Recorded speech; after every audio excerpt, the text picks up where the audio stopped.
He called her innocent, exotic, perfect. But when he looked into her eyes for the last time, hogtied and bleeding out inside his own panic room, Betrayal Montalongo whispered one final truth to the world. She was the devil with a baby face. This isn't just a story about drugs or murder or betrayal. It's about a woman no one saw coming. No criminal record. No known enemies. No past anyone could trace. And yet, she infiltrated one of the most ruthless cartels in Texas and dismantled it from the inside. She didn't work for the law. She didn't want the money. She wanted something else. Something darker.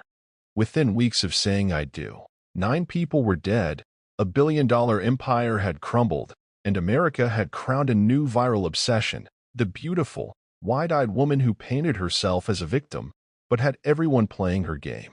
She married the king. Then she gutted the kingdom. And when they finally caught her, she smiled, winked, and said just one thing. He never saw her coming. She wasn't a victim. She wasn't a hero. She wasn't in love. She was a blueprint for vengeance, dressed in silk. Before we unravel this cold-blooded betrayal, don't forget to like this video and subscribe for more shocking real-life stories of love, lies, and lethal revenge. She was the kind of woman who walked into a room and made the air pause. 29 years old, born in Singapore, the daughter of a French diplomat and a Ghanaian sculptor. Ayanna Teo-LeRoux didn't just possess beauty, she wore it like armor.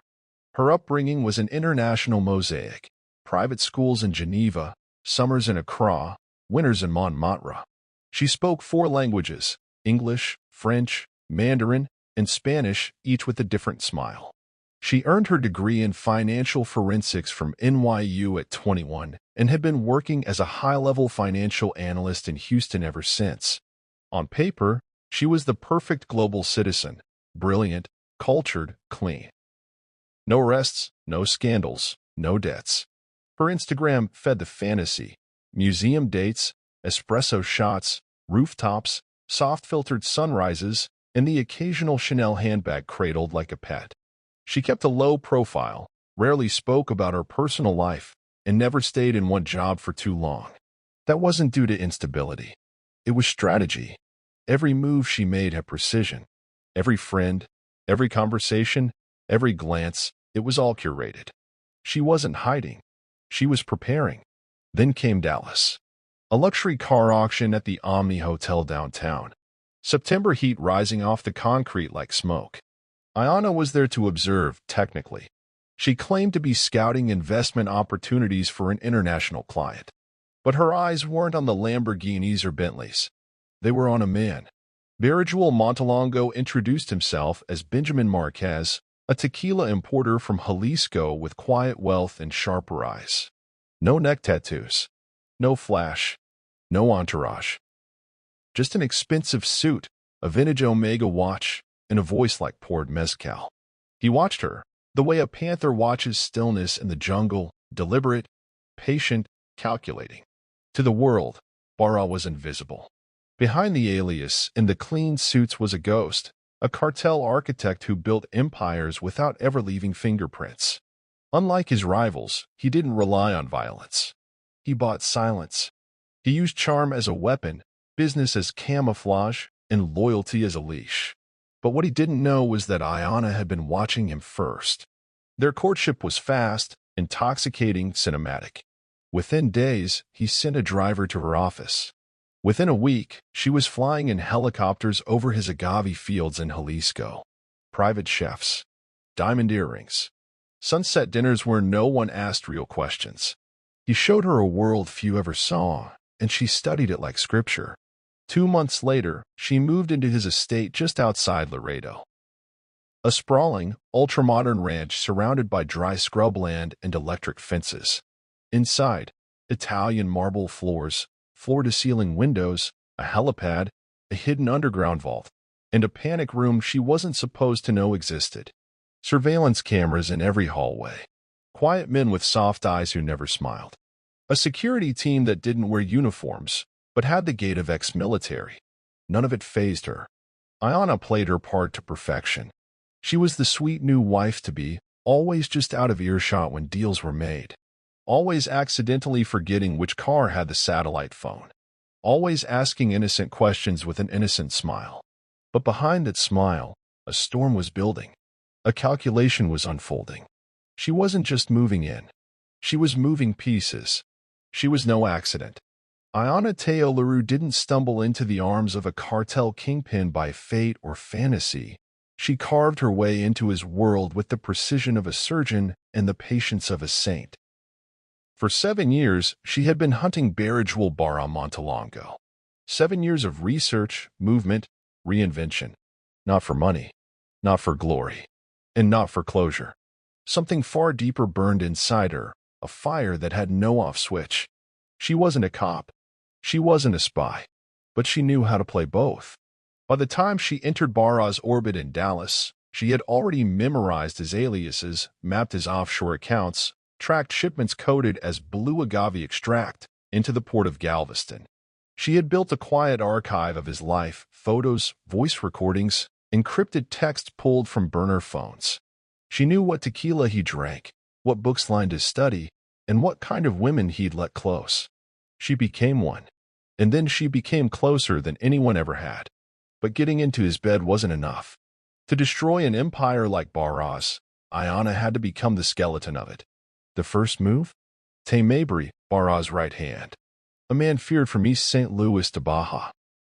Half black, half Chicano, with a face full of scars and a loyalty that had never cracked. Until Ayanna. She didn't seduce him with perfume or words. She gave him what every enforcer secretly craves: purpose. Tay didn't know he was being played. He thought he was in control. He thought he was her protector, her confidant, her secret.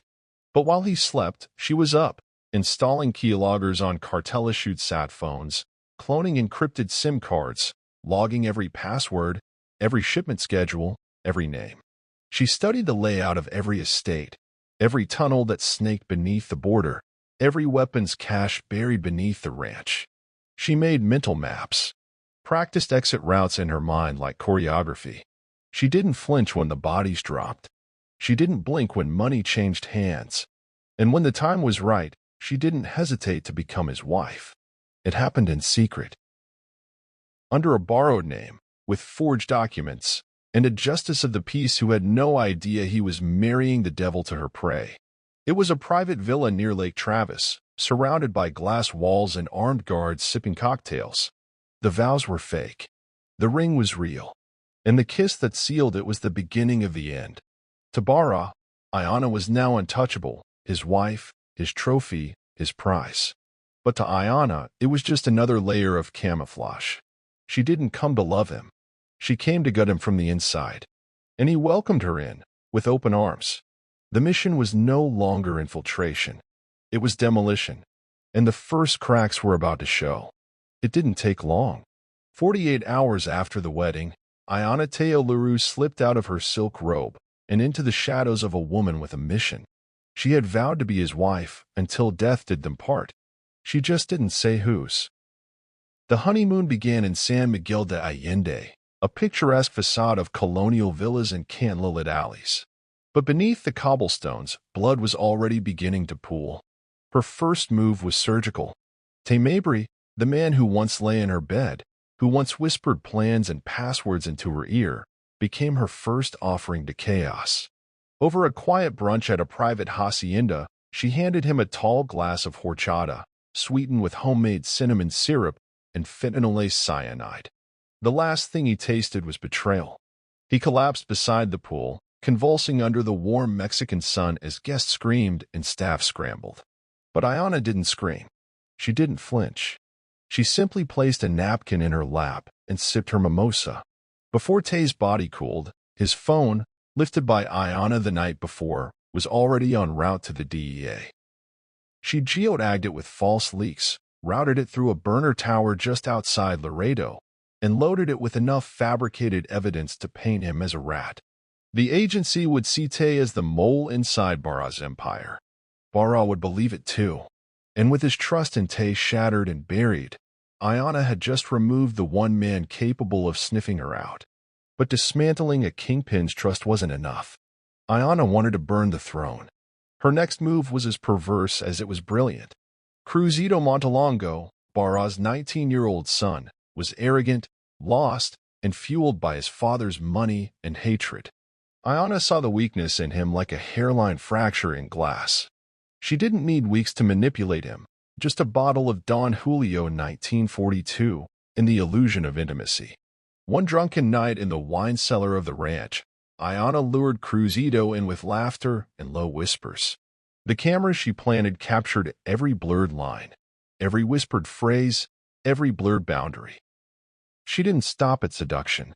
She recorded Barra's reaction, the rage, the threats, the fist that cracked against Cruzito's jaw. She captured it all, Barra screaming about betrayal, about bloodlines, about what happens to traitors in his house. Then she doctored the footage, twisted the narrative, stitched it into a grotesque mosaic of violence. The version she leaked online was pixelated, dark, and horrifying. Fragments of screaming, snippets of Cruzito's bruised face, and a chilling overlay suggesting Barra was running a child torture ring. The internet didn't need context. It needed outrage. And it got it. Within 24 hours, hashtags ignited, forums exploded, and whispers turned into headlines. Barra Montalongo, once a shadowy name known only to law enforcement and drug lords, became a viral villain. The images spread like wildfire, carefully curated by Ayanna's invisible hand. News outlets picked up the edited clips. Activists called for action. Politicians promised justice. All the while, Barra sat behind the glass walls of his estate, watching the world turn against him and having no idea who had lit the match. Ayanna watched him unravel from across the table. Calm, beautiful, still wearing his ring. He thought he had married a wife. He had married a weapon, and she was just getting started. Under the dying gold of a South Texas sunset, the Montalongo estate exhaled silence. A silence not of peace, but of calculation. Ayanna Teo-LeRoux, now Mrs. Montalongo in name only, moved like a shadow through the sprawling ranch, barefoot, deliberate, a blade tucked into her silk wrap, her expression unreadable.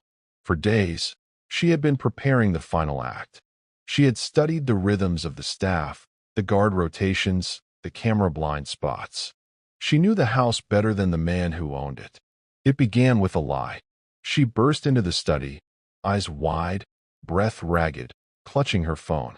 "They're here," she whispered. "They're coming for us, Los Jardineros." I think someone gave up the compound. Barra, already fraying from the leaks and betrayals, didn't question her. He just ran. To the panic room, steel-reinforced, built into the wine cellar, accessible only through a biometric lock hidden behind a painting of St. Michael. Once he was inside, she followed and calmly shut the vault-like door behind her. The room was soundproof. No one heard the thud of her heel striking the back of his head. He woke up hogtied, wrists behind his back, ankles bound, stripped of his shirt. Blood already smeared across the marble floor. Ayanna stood above him, holding a tablet. No words, just a play button. The video started. His son. Her. The cellar. Every moan, every angle, every betrayal. He watched, choking on his own breath, until she tilted his head to keep his eyes open. And then she picked up the broken neck of a 1989 Chateau Petrus, the same bottle he had gifted her on their third date, and drove it into his side. Not once, not twice. 42 times. Each stab methodical, almost reverent. His blood soaked the limestone walls. His screams bounced back into his ears, unanswered. Before he passed out, she rolled him over, straddled his twitching back, and with the edge of the jagged glass, carved 4 letters into the skin between his shoulder blades. Teo was here. But it didn't end with him. Not yet. There were 6 others on the estate. 6 loose ends. 6 pieces of collateral that could point back to her if they lived. First was Maribel, the housekeeper. Sweet, old, nosy. She knew too much about the wedding, the panic room, Ayanna's late-night walks. Ayanna found her folding linens in the guest house. She walked in, hugged her, whispered thank you, and slipped a needle between her ribs, batrachotoxin, extracted from poisoned dart frogs she'd ordered through a dark web lab disguised as a cosmetics startup. Maribel gasped once and fell into the laundry pile, eyes wide and still. Next, Jules, the groundskeeper. He was on the south lawn, fixing a fence. She offered him water, then broke the bottle across his face. While he staggered, dazed and cursing, she jammed a sharpened gardening stake up beneath his chin, driving it into his brain. He twitched like a broken puppet and collapsed beside the azaleas. Yaneli, Bara's personal chef and former lover, was in the kitchen, humming as she diced carrots for the next day's birria. Ayanna leaned against the counter, watching her for a moment. "You ever regret loving a monster?" she asked. Yaneli turned, confused. "Because I don't." The butcher's knife came down on Yaneli's clavicle, again and again until her body folded backward over the island counter. Ayanna paused only to wipe the blade on Yaneli's apron and pour herself a glass of wine. 6 bodies. 1 panic room. No witnesses. She returned to Bara's corpse and got to work. In the final hour, Ayanna smeared the fingerprints of Cesar Limon, a rival cartel lieutenant, across the panic room's control panel and wine bottle. She sprinkled trace amounts of cocaine cut with arsenic on Bara's desk, planted a falsified ledger of offshore accounts tied to human trafficking routes, and disabled the estate's alarm system with a remote override code only she had. Before leaving, she stood one last time over Bara's disfigured, cold body. The words in his back still glistened red. Teo was here. And then she walked out. Hair tied up, sunglasses on, face clean, into the rising sun of a new day. No one saw her leave. No one ever would. The world had barely begun to process the brutal, calculated murders of the Montalongo estate when Ayanna Teo-LeRoux, the widow who seemed to vanish into thin air, surfaced once more. Her disappearance had become a sensation, a mystery that held the public's attention. She was no longer just a wife who'd been left broken by betrayal. She was a figure of myth and legend, an enigmatic woman, a seductress, a cold-hearted killer, or perhaps, in the eyes of many, a woman wronged in seeking justice. Her every move was dissected in the media, and opinions swung wildly between the two extremes. From a secluded spa in Tulum, a series of seemingly innocent posts began to appear. The soft blue hues of the ocean in the background, the faint scent of tranquility lingering in every frame. Her caption read, "New Beginnings Black Heart #healing #free spirit." The perfect image of serenity. The hashtag Free Ayanna exploded into a global movement. To the masses, Ayanna was a victim, a woman who had endured the brutality of an unfaithful husband, a silent witness to horrors that had broken her. The public, largely uninformed about the grisly details of the Montalongo estate murders, seemed willing to embrace the narrative Ayanna had carefully crafted. The hashtag became a rallying cry for those who believed in her innocence, in her strength, and in the idea that she had somehow been wronged. In truth, most had no idea of the darkness she harbored. But Ayanna's carefully constructed facade began to crack as the law finally closed in on her. Authorities had been tracing her every move, piecing together the scattered fragments of her carefully orchestrated escape. Despite her ability to blend into the shadows, her capture was inevitable.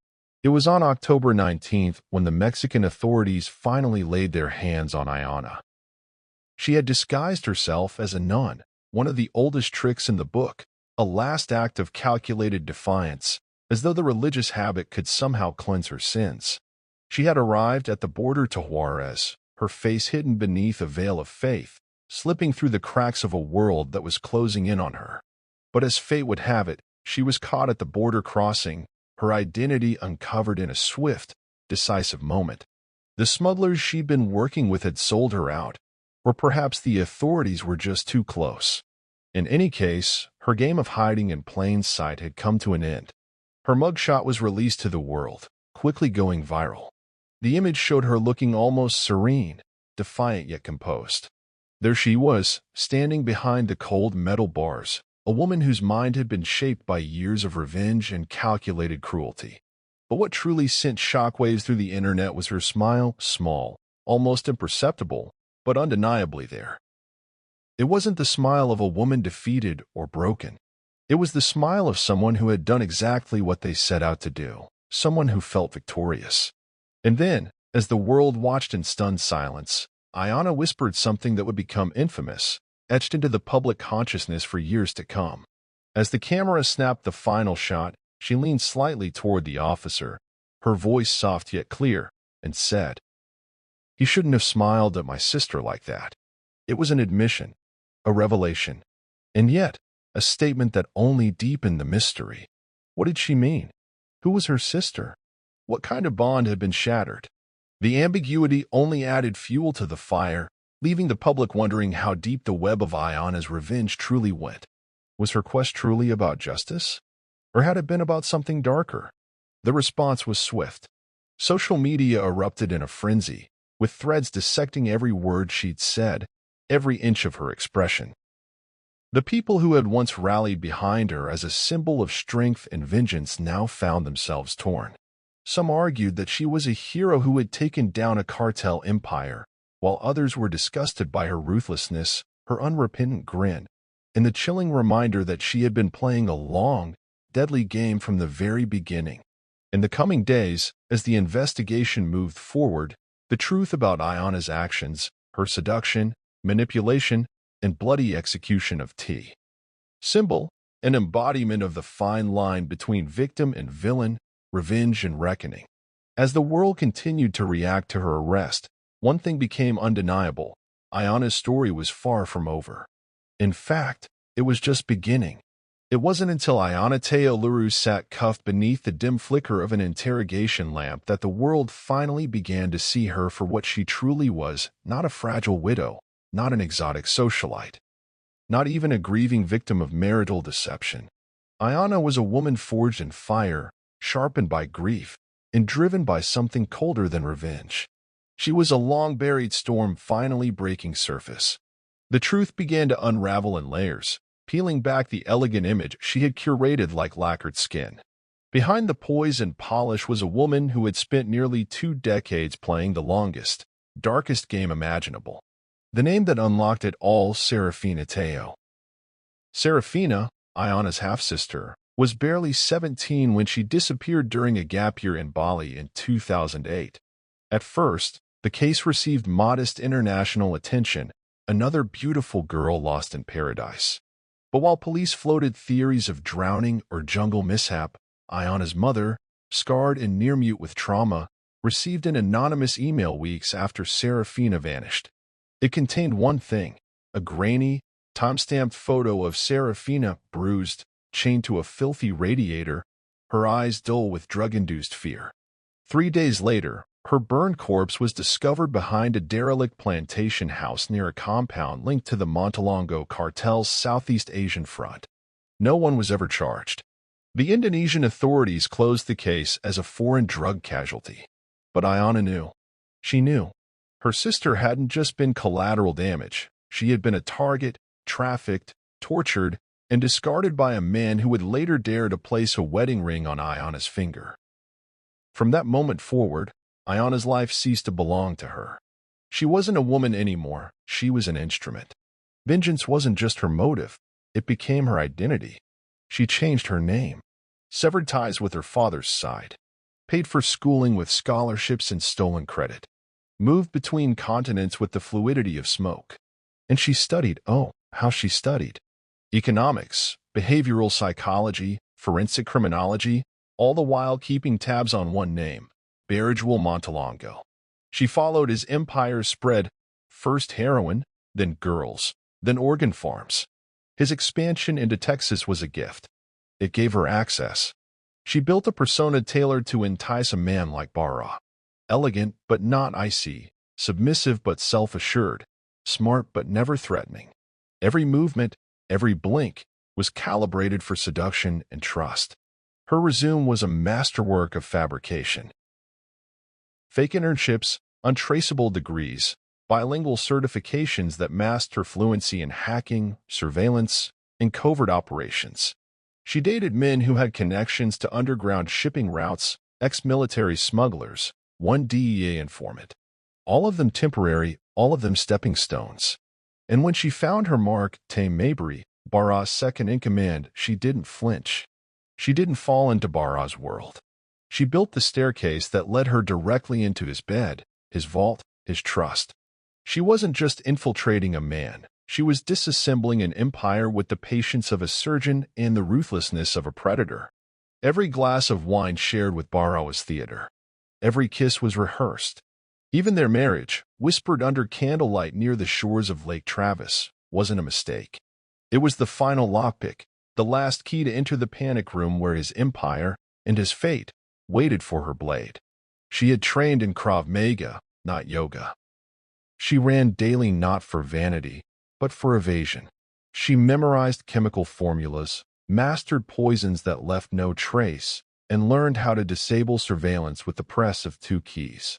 She even practiced crying on cue, perfecting the face of heartbreak for when the world would one day turn its eyes on her. Nothing about Ayanna's life was accidental. She had rehearsed this script for 15 years, and when the curtain rose, she played her role to perfection. Her web was tighter than anyone imagined.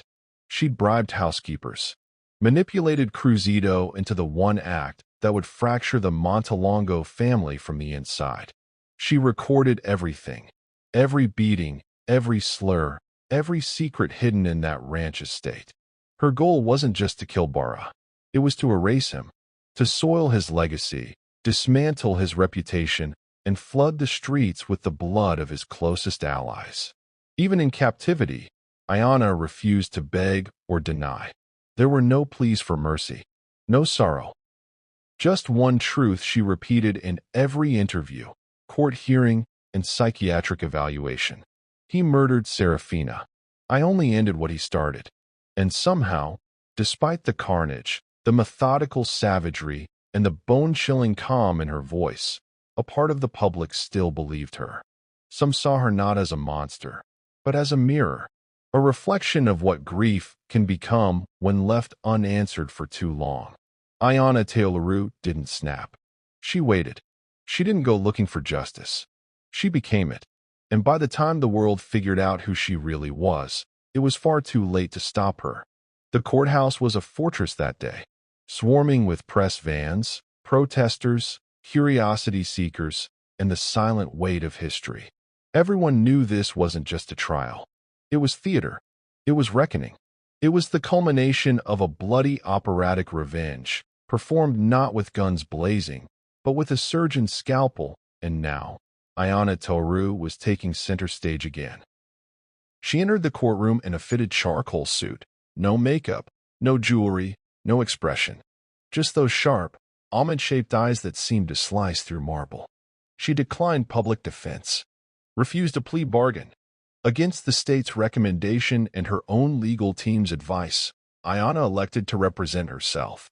When asked why, she responded without blinking, "Because no one can tell my story but me." From the moment the trial began, she commanded the room with unsettling composure. While the prosecution painted her as a manipulative psychopath, Ayanna sat silently, her hands folded, her eyes flicking only to the screen when evidence played. When it was her turn to speak, she did so with eerie calm, quoting precedents, dismantling witness testimonies, and cross-examining survivors of the massacre with a cold professionalism that left even veteran attorneys stunned. She corrected the judge once on Latin pronunciation. She grilled a digital forensic expert until he admitted the server breach couldn't definitively be pinned to her, only strongly implied. She replayed her own recorded sex tape with Cruzito without flinching, then asked the jury, "What would you do to a man who trafficked your baby sister?" The moment that broke the courtroom came during the showing of the panic room footage. Ayanna, dressed in black, holding the broken wine bottle, blood soaking her hands, stared into the lens as she carved the words "Tio was here" into Barra Montalongo's flesh.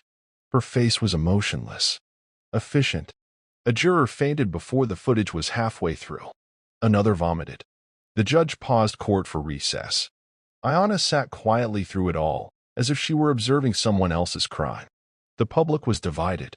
Outside the courthouse, signs read "Free Ayanna" and "Blood for Blood." Victim advocates denounced her as a sadist. Feminist groups dubbed her a vengeful angel. In some corners of the internet, she was mythologized, her face printed on t-shirts, her quotes turned into social media mantras. But inside the courtroom, the law remained colder than the crowd. After 3 weeks of deliberation, mountains of evidence, and the most shocking cross-examinations the state of Texas had ever seen, the jury returned with their verdict. Guilty on all counts. First-degree murder, 7 times. Conspiracy to commit murder. Cyber terrorism, for breaching and rerouting cartel networks. Desecration of a corpse, for what she did to Barra's remains. The judge didn't hesitate. Ayanna was sentenced to 8 consecutive life sentences without the possibility of parole. No emotion cracked her face. No tears. Only when asked if she had anything to say before sentencing, did she stand, fix her gaze on the courtroom, and speak. Serafina sends her regards. Then she smiled. It was the first time she had smiled since her arrest. And it was the last thing the world saw before she was led away in shackles, her silhouette framed by flashing cameras, not as a victim, not even as a villain, but as something far more terrifying. A woman who finished what she started. She wasn't a victim. She wasn't a hero. She was justice, cold, calculated, and dressed in silk. In a world that demands neat definitions, saint or sinner, martyr or monster, Ayanna Teo-LeRoux refused to be labeled. She created her own category, one carved in blood, sealed with betrayal, and executed with surgical precision. She didn't stumble into darkness. She studied it, slept beside it, wore it like perfume. For 15 years, she orchestrated a performance so flawless, so devastating, that by the time her target realized what she was, he was already bleeding out on Italian marble, whispering a name he never should have forgotten. Was this justice or madness? Could you say love someone just to kill them with a smile? Her story didn't ask for sympathy. It demanded attention. It stood in silence, daring the world to blink first. If this case chilled you to the core, hit that like button and subscribe for more twisted true crime stories, where love turns lethal and every kiss might just be your last.